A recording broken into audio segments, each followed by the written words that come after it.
Hey, this is the Level Up Engineering Podcast, where we talk with some of the most successful tech leaders who reveal actionable management insights that help you take your developer team to the next level. This episode was brought to you by Coding Sans, a software development agency building web applications with Angular and Node.js. Check them out at codingsans.com. Hi there, Carolina Toth speaking, and before we start, I have a public service announcement to make. In episode 31, my guest was Gergely Orosz, author of the tech resume Inside Out. And in that episode, I announced that we have 10 copies to give away of the book. The winners have been notified and they are now happy owners of the book. I hope to bring you even more raffles next year. Thank you for participating in this giveaway and enjoy the show. Today, I bring you another panel discussion. This time, we have two guests from Mailchimp. Sarah Milstein and Tanisha Barnett are my guests, and they have been working together for a while, but I will let you guys introduce yourselves. Welcome to the Level Up Engineering Podcast. Please, Tanisha, why don't you start? Hi, I'm Tanisha Barnett. I've been at Mailchimp almost 2 years now, and I am a director of engineering. And I actually report directly to Sarah right now. Hi, I'm Sarah Milstein. I'm a senior director of engineering. I've been at Mailchimp a little more than 2 years. I'm also the site director for our Brooklyn office. The company is headquartered in Atlanta, and I have a dual role where I head up our Brooklyn cohort. Wow, that sounds like a big job. Today we have a topic that's been asked to be on the podcast for quite a while, so I'm glad you guys were enthusiastic about it and volunteered to work about skip level one-on-ones. Today our discussion will be about skip level one-on-ones, and I think it's worthwhile to start by defining what a skip level one-on-one is. Sarah, if you want to start, go ahead. Sure. So a skip level one-on-one is a meeting with somebody who reports to somebody who reports to you. So for example, in our case, since Tanisha reports to me, I would consider a skip level with somebody who reports to her. And a one-on-one, of course, is just a meeting between two people. Right. So Tanisha, how would you feel about that if Sarah requested the skip level one-on-one with someone who reports to you? Actually, I think it's great. One of the things that I use skip levels for is to build those relationships with that next level. Because sometimes it's harder if they need something from like me or from Sarah, if they didn't have that initial conversation or some sort of connection with the person to ask them or need some help or just want to have a conversation. Mailchimp does a great job of really connecting people together naturally. So this kind of helps that. Mm-hmm. So besides building a relationship, what would you say are its greatest benefits? For me, the greatest benefits is for me to make a connection with people that don't directly report to me so I can see the different things that they care about, make that connection, understand the work that they're doing, and then even sometimes get feedback about my manager that I might not get directly. How often do you guys use skip level one-on-ones? I hold them pretty regularly, about every 2 months. But I do them a little bit differently in that they're just on the calendar. So we know they're coming. But I do them a little differently in that for individual contributors who are skip level to me, I usually do a group one-on-one, a group skip level. And then with the managers, I do one-on-ones. So the group skips can be anywhere from like 3 to 6 people. And usually I send questions ahead that are very specific about how is the manager in between us supporting your work? Do you have any questions about anything they've done? Are there things you wish they would do? And part of what we get from that kind of a setup is sometimes people hear each other say things that they're surprised by, and it helps them kind of understand, oh, this is feedback I'm allowed to give, or it's helpful for everybody if I'm talking about these things. And then occasionally there's something that somebody's uncomfortable with and they're not going to bring it up in the group. But after they've been in that group meeting, I encourage everybody to reach out if there's anything you didn't want to talk about. And every now and then somebody will book a one-on-one with me to talk about something that wasn't comfortable in the group. And that I think was a good balance with the, as I said, with the individual contributors. Uh-huh. So you mentioned that you do this regularly. Is this something that is introduced when you raise to a new level of management, or did you do this because you felt like it was necessary? I guess I've been doing some form of this the whole time I've been a manager. It has evolved a little bit for me. Tanisha has approached this a little bit differently, so it's good to talk about this. For me, it's as I've at Mailchimp, the whole time I've been here, I've had at least 70 people reporting up to me. So it hasn't mostly been possible to do one-on-ones with everybody. And I've evolved this group skip and individual skip over the past year or so. But Tanisha, I think you should talk about it because you've approached it a little differently. Yeah. So originally, when I first started, as I was getting to know everyone and understanding what the teams were, dynamics were, I actually scheduled individual one-on-ones with my skip levels. So I had a little over 35 people, and I just scheduled them out over a couple of months' time. I made some guardrails for myself, so not to kind of overload myself. But I think that initial one-on-one with people without an agenda, so I did approach it a little different than Sarah. I made a point to say, this is just a place for me and you to get together, for us to introduce ourselves, for us to have some FaceTime. Even when I waited to have my skip levels, when I actually visited Brooklyn to have some one-on-one time with them face-to-face prior to COVID.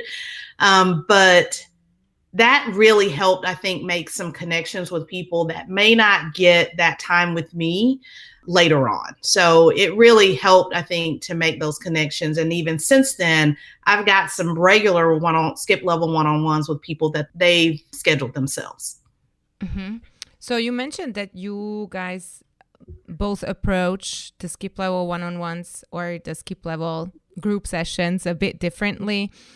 Do you approach them differently from regular one-on-ones with your definite direct reports?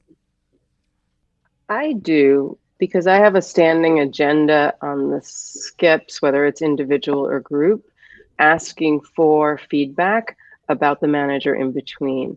So that's the questions I mentioned before. Like, what is the manager doing to support you? What do you wish they were doing? What questions do you have? And that's a little different from my regular skips, which tend to be much more driven by my regular one-on-ones, rather, the direct reports, much more driven by what they're working on, what they want to talk about. Mm-hmm. So mine are, I think they're a little different. They are probably closer together because I actually when I have a skip levels and when I have my direct report one-on-ones, unless there's something specific that I really want to talk about, which I do kind of carry an agenda for direct reports, I really want that skip level to be open to talk about anything that they want to. I don't want to overload it with things that I want to talk about because it's really for them to connect with me. And I find myself, if I build the agenda when I'm having a skip level or even a simple one-on-one, it doesn't give them enough time to really talk about the things that they may really want to. Mm-hmm. Since you guys work for a different company, I think I might have mentioned this before. I come from small to medium-sized enterprises, so I haven't really had experience with such large organizations, and maybe some of our listeners are in the same shoes. Could you give us just a feel for how you think those skip level interactions view you guys, or how it might come off to just a regular contributor who is approached by a director to do a skip level one-on-one? I think it probably builds a lot of anxiety initially when they see an invite or they get an email that says, "Hey, I'd love to have a skip level," or even a conversation about it. I actually think that's part of the reason why I don't build an agenda around it, because I don't want them to feel like they have to be prepared with something initially. I think sometimes on one hand, it creates that anxiety because there is not an agenda, but I try to make it very clear that it's really just some time for us to get to know each other, to learn about what's going on, to talk about anything they want to. And I usually have some questions that I might ask, like, how are things going? Or I have some specific questions about work I know that they're working on, if there is space that we need to just kind of jumpstart some conversation. So I try to keep notes on some different things that I've heard, specifically on the different people, so that I can kind of make that connection and make it easier for them to talk. Mm-hmm. And Sarah, you as a senior director, perhaps it's more even more anxiety that's produced when you send out an invite. Yeah, I think that's one of the benefits of the group skips, is that the people who have been to the meetings before can help everybody else understand, if anyone who's new, understand it's pretty relaxed conversation, and we don't even use up the whole time every time. And there's plenty of room for them to ask me questions or talk about other things. I think there's also an additional dynamic in my case, in that, as I said, I'm the site director in Brooklyn. Our Brooklyn office is a satellite office. It's much smaller than Atlanta. And in Brooklyn, I have one-on-ones with everybody who's new. So everyone in the office, not everybody in the office reports to me, but everybody in that office, and I say in the office, none of us is going to the office right now because of the pandemic, but everybody who works near our office in Brooklyn, everybody there knows me at some level. A lot of those folks have worked with me closely or have at least met me in an intro session between us.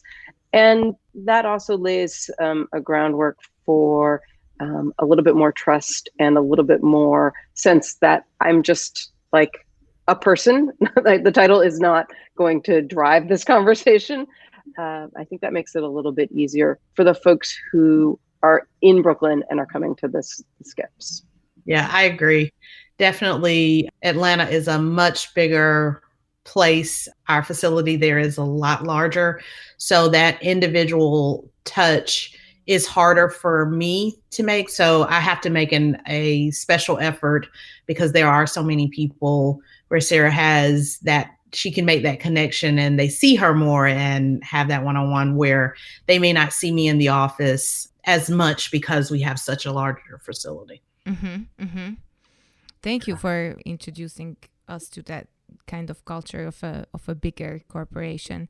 So you mentioned, Sarah, that you do these group chats, skip level chats, I guess we can call them that. How do you pick with whom you're doing these? And do you put people together who work in the same teams, or do you just make sure to have a cross-section of the organization? What's your approach? I do it just by reporting structure. So in this case, let me talk about another manager. So I have another manager who has mostly ICs, individual contributors, reporting to them. So I just have all of those ICs together, and it's only about 6 people total. In that case, it's pretty easy. It's just all the ICs. I don't do regular skips where it starts to get more complicated, what is the right structure. And the reason I don't do those is because when I offer them, no one shows up. Like I do them optionally. I'm like happy to meet with people, like give them a chance to chat.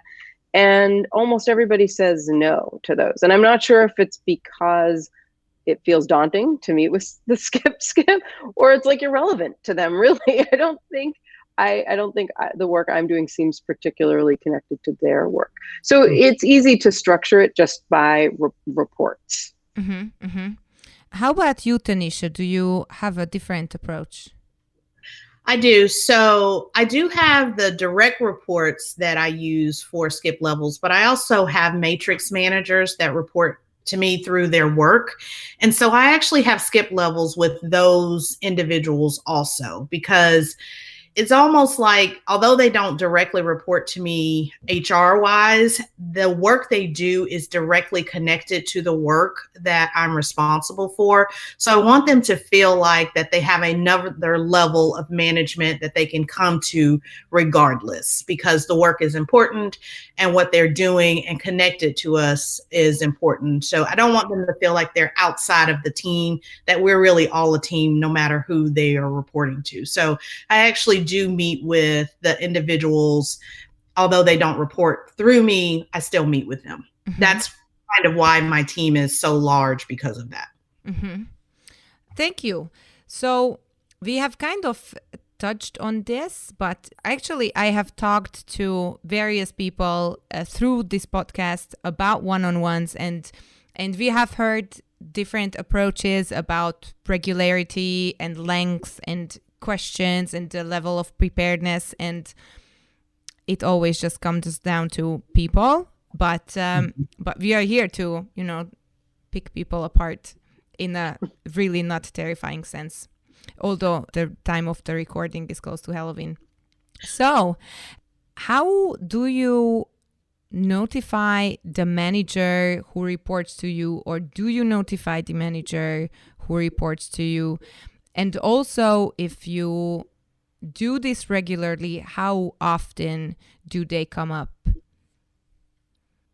So for me, I do notify the manager, but it's more to give the manager a heads up, one, that I'm going to be scheduling skip levels or they're coming up again. And then also, if their direct reports come to them and say, hey, I've got a skip level, that they can reassure them that the skip level, yep, they are aware of it. Please feel free. Just kind of making them feel more comfortable that there is one that's happening, and this is normal. This is not out of the ordinary. There's not something special happening. This is our normal skip level. I actually have mine probably a little less often, like regularly scheduled, because I have so many individuals that report to me. And then I'm already having other skip levels within on a regular basis that other people have scheduled. So mine are probably once a quarter, maybe every 6 months, depending on the time of year that's happening. But that's really how mine are scheduled. Mm-hmm. Thank you. I wish I did that, but mine come up.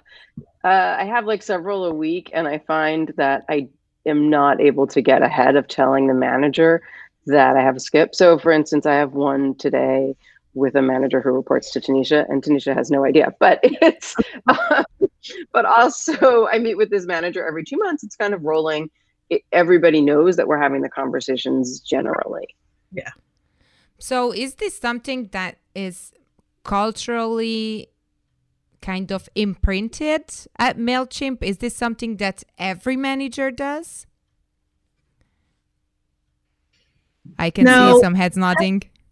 No, I don't think every manager is doing it. But I also don't think it's just specific to Mailchimp. Previously, I was having skip levels with, we weren't calling them skip levels. We were just having touch bases with people that were indirectly reporting to me, matrix to my team, even people outside of a group that had nothing to do with me, just someone wanting or needing someone to talk to about some different things, and having someone at a different level to talk to, some more mentorship, that type of thing. So I think it kind of evolved from that, but I don't think everyone at Mailchimp is doing it.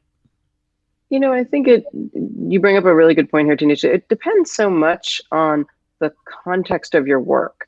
So two of the things that come out of doing the skip levels are, one, more context about the manager in between, but also a chance for the reports to talk with somebody more senior and get more context or have a relationship that they might need for something. But it really depends on the shape of your work, whether that's happening organically elsewhere. Like, for example, Tanisha and I don't work together every day, even though she reports to me. Her product and teamwork, I'm not involved in. The way we're structured, I don't see that work all the time. So it's important to do the skip levels, both so that I can get a better sense of her work and so that the people who report to her have a sense of who they can talk to if they need to escalate something, or if they have bigger questions, or just to hear from somebody who sees a different part of the organization. That would be less true if we were on the same project and if we were working together every day. We wouldn't need skips in the same way. So I think even within Mailchimp, some people are on teams where everybody's working together on the same things, and you don't need to share information in the same deliberate way. Mm-hmm, mm-hmm.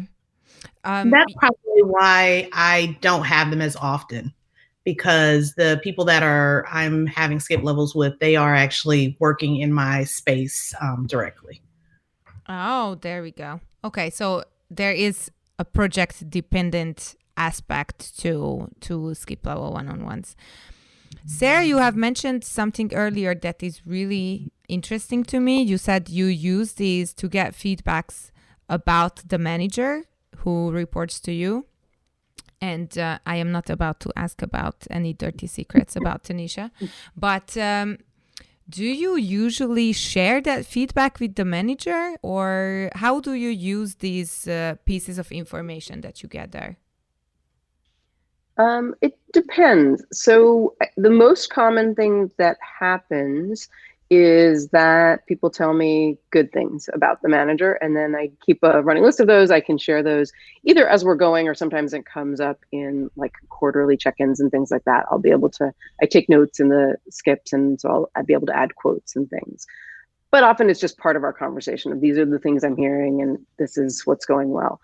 When there's the dirty secrets, as you called it, what I most often do is coach the skips to give the feedback directly and help them figure out how to have the conversation themselves, because that helps them build the relationship with the manager. Occasionally, something will come up where that's not the right approach, where I do need to talk directly with the manager about how they're approaching things, or how things are being perceived by their skips that might not be appropriate to ask the skip to talk about. But I would say that's pretty rare. That's like 1 in 10 times that something comes up that I'll think, oh, I should take that on.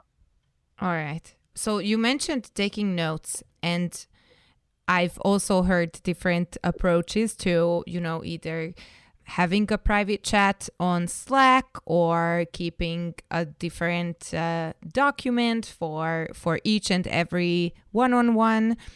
How about it for skip level one-on-ones? Do you guys have a running kind of document, or do you just occasionally take notes? Is there a place where you share the agenda that you have created other than the calendar invite? What are the operative secrets of your skip level one-on-ones? Tanisha, go ahead and start. So for me, I do keep a running notes on skip levels. It's just easier for me to refer back to if I need to, or if there's something that comes out that I want to follow back up. I also use those notes when we're meeting again to just kind of, break the ice or remind them that, remember we talked about this, to just kind of give them some continuity of a conversation that we had previously had. And that also gives them a sense that I was paying attention and that what they said really actually mattered, because I took note of it and I'm recalling it and I'm using it in a different conversation. So yes, I definitely do that. Agenda wise, if there is one, or if there's a couple of things like there is no agenda, I will put that in the invite that I'm sending out. So I'll use that. And then just follow up with a Slack message that's like, thanks for us touching base, because I know it is sometimes a little unnerving to meet with someone at a more senior level. Right. And just a follow-up question on that. Do you share your notes with the person, or is this just a notes for you? It's just notes for me. The only time that I would share a note is if there's some follow-up that we talked about. And then I may just send them a quick note on, hey, we talked about this. I wanted to follow up. This is what I found out. All right. Thank you.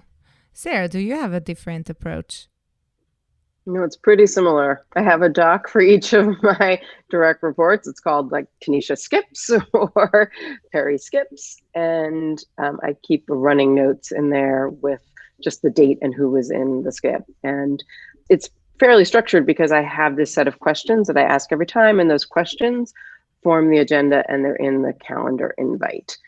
So everybody sees those and they come to know to expect them.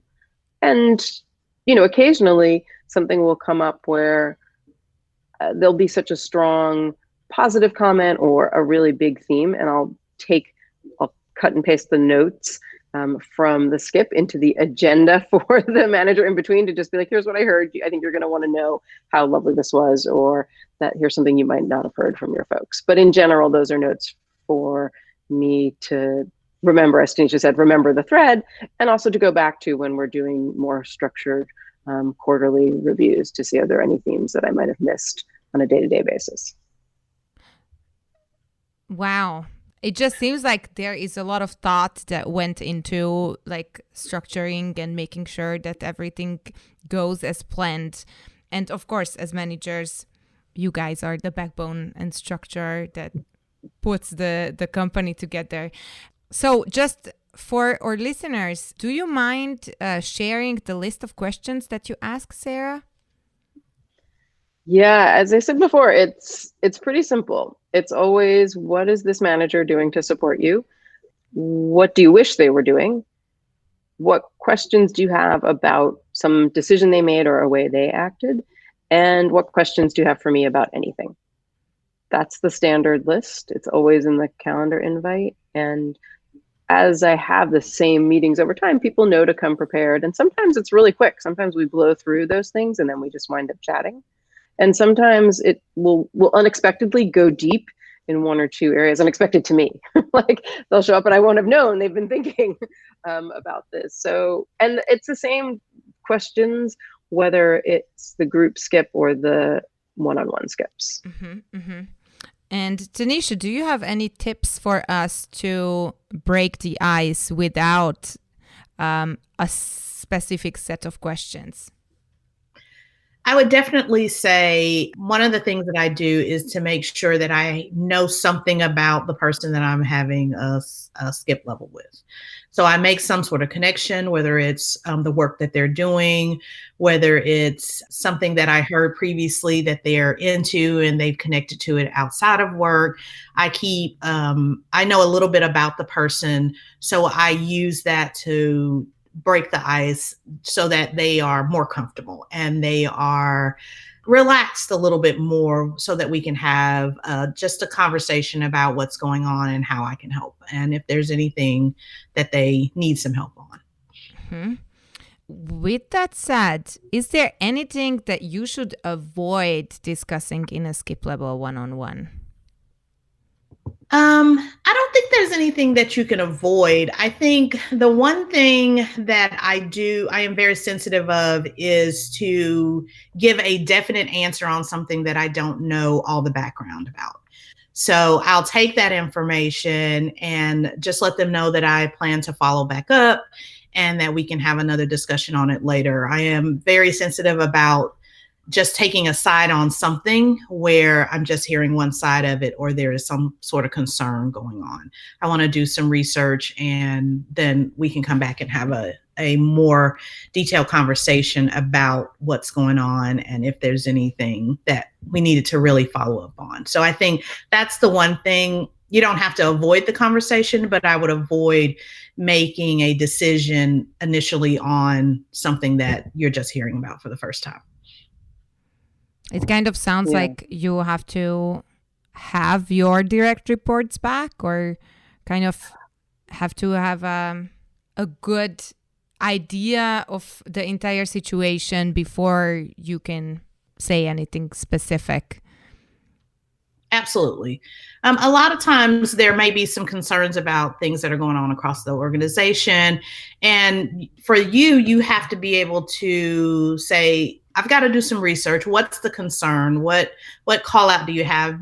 asking them a few more leading questions about specifics of what they're looking for. Sometimes they just want to be heard and want to vent about it, but they don't need you to do something. So I think that's the other thing, is to make sure you know what their expectation of you outside of that, or you're clear about what your next steps are going to be, so that they know that either they don't need you to do that or want you to do that, or that they know that these are the steps that you're taking.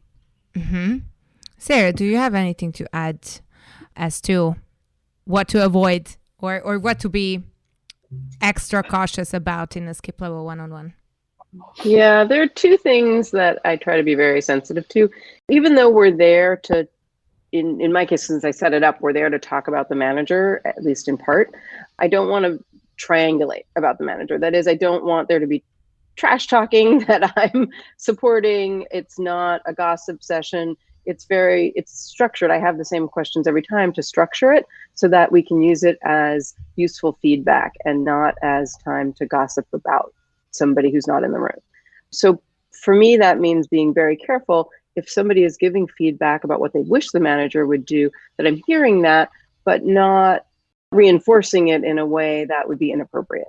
So I can say, oh, that sounds difficult, or I can understand why you want that, without saying, well, the manager really screwed that up. I have to be very careful about that. And then, as I said, one thing I really try to avoid doing is saying, I'm going to solve the problem that you just brought up. Instead, I'm going to try to coach you to solve it directly, assuming that's appropriate, assuming it's not there's not somebody bringing up an issue about bullying or abuse or something. That would be where I really need to intervene. Right. So what I'm hearing is that this is kind of a space for you where you can help the manager who reports directly to you build an even better relationship with their individual contributors or with the people who they manage. I see the nods saying yes. Yeah, I think that's a good way to put it. So if somebody is listening to us and they're a director or a senior, what would you tell them to do if they are preparing to hold skip level one-on-ones for the first time? How should they approach the people? How should they approach the managers? What are some tips that you would like to share? For me, it is to have a conversation with the managers, to let them know that you want to do this, and here's the reason why, and here's what you're hoping to get out of it. For the individuals, it's the same. So I sent out a message to all the individuals that said that I was scheduling skip levels and to expect these on your calendars. And here's what to expect out of the meetings, just to kind of lessen the anxiety. So everybody at all the levels are aware that it was coming. For myself, I kind of put myself in a box that is, don't schedule skip levels on Monday and Friday, and try to schedule them between 10 and 3, and try to give yourself 15, 20 minutes in between, because it's a lot. It takes out of you to really be on all that time. So make sure you give yourself grace and time to be able to really put forth the effort for each individual person so you can be present for them. So that's part of the reason mine gets scheduled out a little longer because of that, because I do put some guardrails around myself to be able to really be on the forefront and be present for the individual. Mm-hmm. Thank you. I wish my calendar were set so that I could do that with that much structure. It has proven impossible. I had originally thought I would be able to have more structure in these, and it has not worked out that way. What I wind up doing usually is at the beginning of every meeting, I say, here's how this is going to go. We're going to go through these questions that you saw. And if you're new to this meeting, you can let some of the people who have been here before go first. It's a little different in the skips that are one-on-ones, because those are all people with whom I have individual relationships. So even though we go through that list of questions, they often come with other things they want to talk about relevant to the department and less about the manager in between. Mm-hmm. They know that themselves. Thank you. I think we haven't touched on this, but correct me if I'm wrong. How long do these first of all, the skip level one-on-ones and then these group sessions are scheduled for? What's your ideal length for a conversation like this one?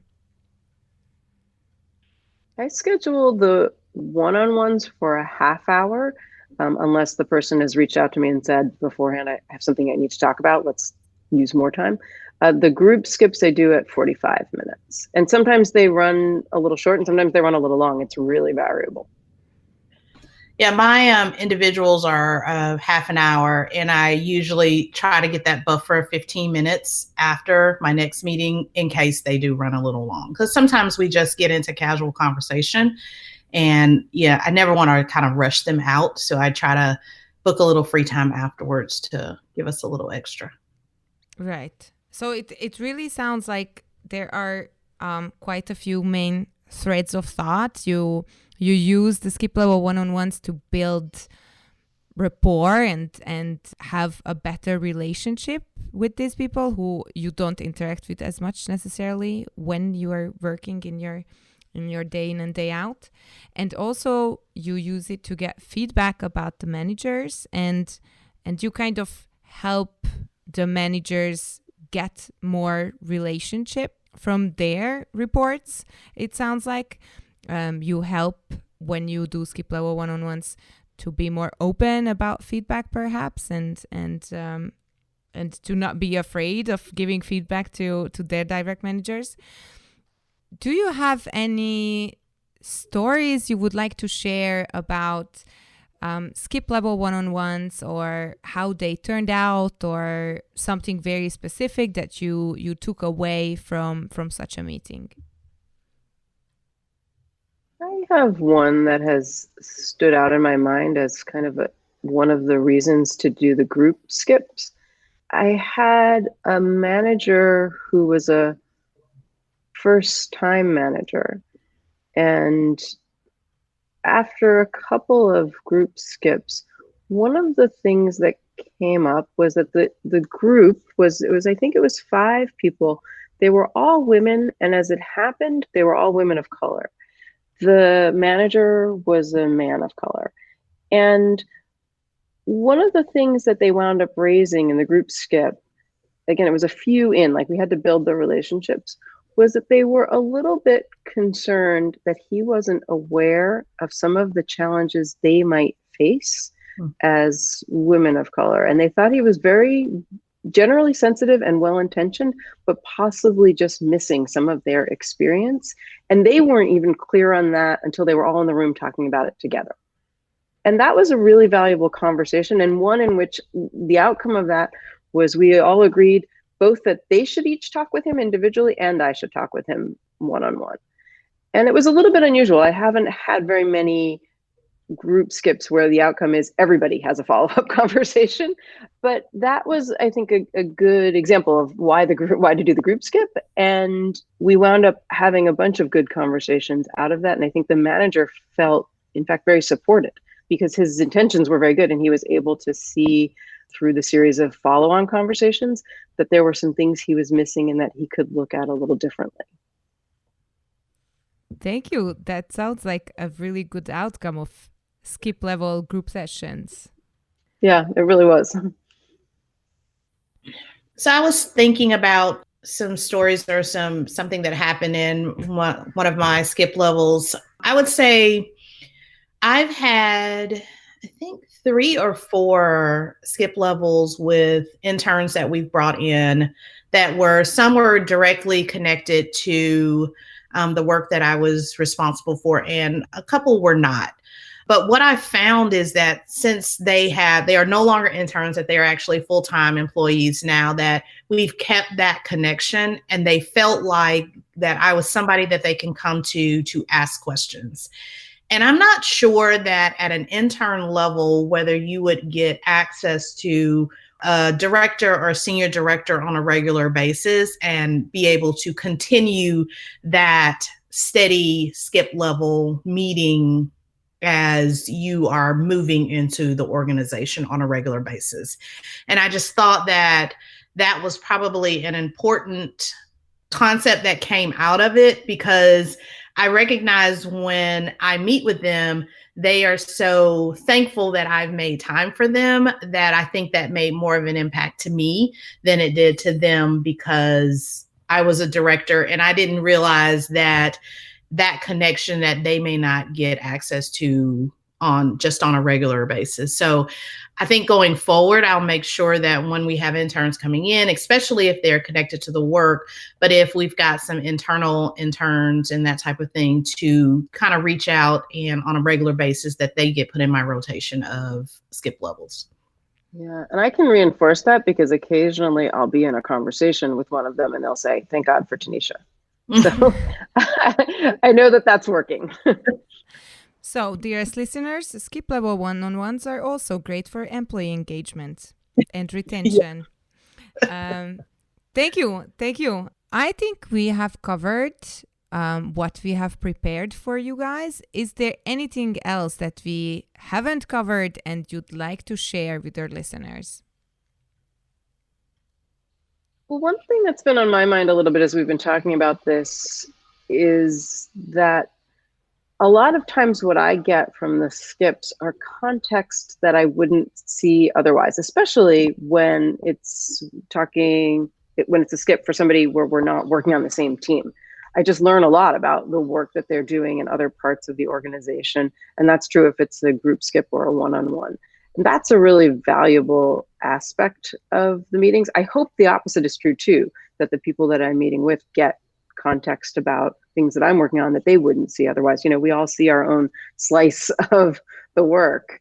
I think that's a hugely important piece of it. And it's interesting, I find even with that structured set of questions, that stuff tends to come out. I just learn about aspects of Mailchimp's work that I wouldn't know otherwise. That's wonderful. Thank you. I would say that make time for it. If you are a leader in an organization, it actually, to Sarah's point, you learn a lot, but people get a chance to, share information with you, and you get a chance to make some connections and share information with others. And I think it's important that we make the time for it. I think over the long run, I think I've learned so much more than probably they have, or I feel like I have. And had I not made the time, because our schedules are so busy, it's easy to say, okay, this piece is not prioritized because I have so many other things. But ultimately, when you come out of it, it's so much better. You're so happy that you've done it. You've learned so much that it's so useful that you can take it and use it and build upon it for the work you have to do. So any leader that's out there that is thinking that I don't have time, make time for it. It's important. Yeah, I want to add one thing to that, Tanisha. That's so right. And I think part of the reason that doing them has a big impact is because you gain a reputation as somebody that people can talk to. So when there is a bigger problem, whether it's interpersonal or with the work, people are much more likely to come to you, even the people who aren't the skips, because they've heard from other folks that you are approachable and that you want to talk and that you're a good listener.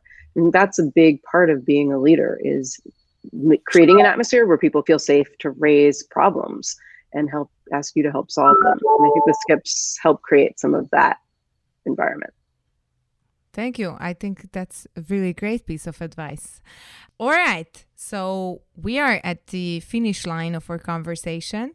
Today, my guests were Sarah Milstein and Tanisha Barnett from Mailchimp. And we talked about skip level one-on-ones. I think this was really valuable, and I might assume that our listeners will think that as well. So if they would like to follow you guys, where should they do that? Let's see. On Twitter, I'm at Sarah M. M as in Mary. All right. And you can follow me on LinkedIn at Tanisha Barnett. All right. Thank you so much. This has been a really, really great conversation. Dearest listeners, I am really glad you could tune into the Level Up Engineering podcast. And if you've been enjoying our show, we would be entirely grateful if you could leave a review on your favorite podcast streaming service. Before we conclude, we had an extremely interesting year. I would like to thank you for staying with Level Up Engineering in the entirety of the year. I thank you for the feedbacks that you shared with the team, and we are hoping to make the podcast even better for the upcoming episodes and hopefully seasons. We are going to go on holidays, so this was our last episode in 2020. I wanted to take the opportunity to wish you very happy holidays. Stay safe and healthy and hopefully coronavirus free. I hope you will get to listen to some of your favorite episodes over the holidays. And we are preparing some excellent episodes with fantastic guests for the beginning of 2021. So I am Karolina Tóth, and I hope to see you next year. Thanks for staying with Level Up Engineering. If you enjoyed this podcast, so will your friends. Share this episode on your favorite social networking platform. To stay up to date with our content, follow Level Up Engineering on Spotify, Apple Podcast, or Google Podcast. Brought to you by Coding Sans, a software development agency building web applications with Angular and Node.js. Check them out at codingsans.com.